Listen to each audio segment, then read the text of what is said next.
Nisan'ın 15'i. Mehmet Akif demişti ki, madem ki hakkın bize vaat ettiği haktır, şarkın ezeli fecri yakındır, doğacaktır. Yıl 2012, Aralığın 19'u. Bir güneş doğdu kitabın orta yerinde. Bak, bak, yükselen Hüdapar'dır.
Beyaz bir kitap ve kitabın üzerinden çıkan uyanın bir güneş.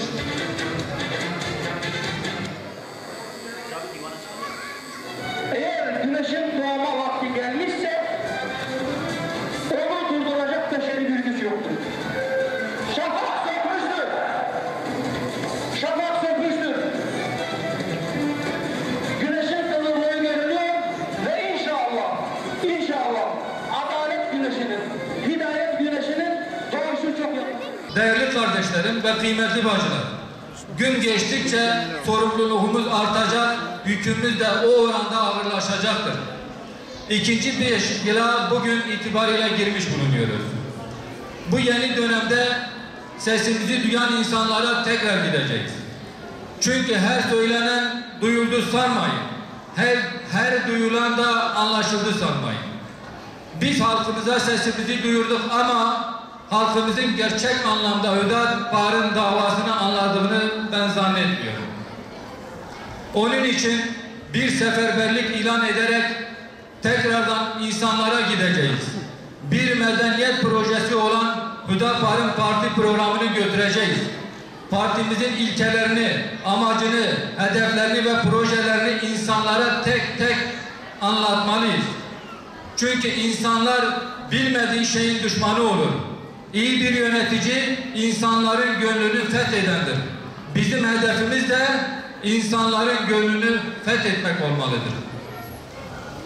Partimizin medeniyet projesini tüm halkımıza götürelim ki hem dünya hem ahiret hayatlarının kurtuluşuna vesile olalım.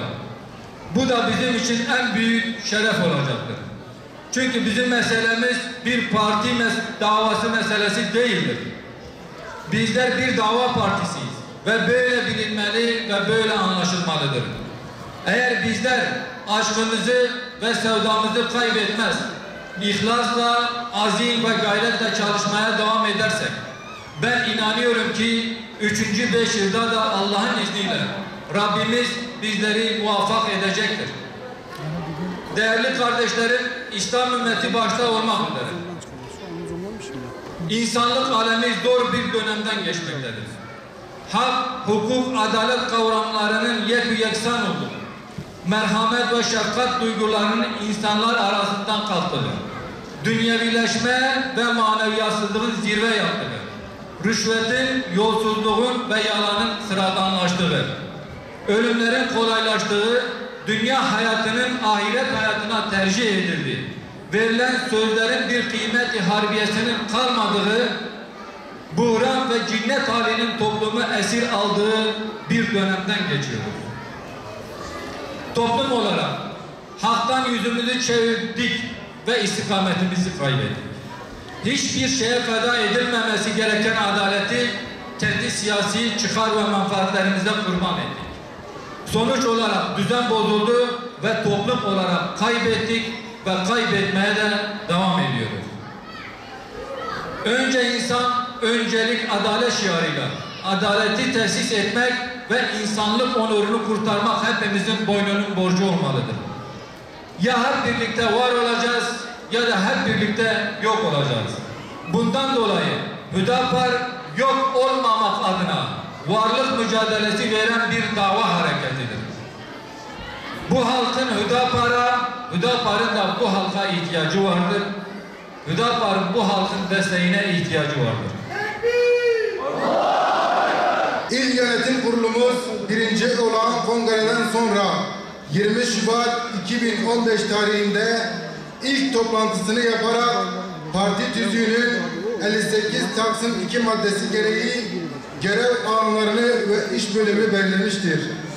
İl Yönetim Kurulumuz parti tüzüğüne göre 15 günde bir toplanması öngören toplantılarını organize ederek çalışmalarını gerçekleştirmiştir.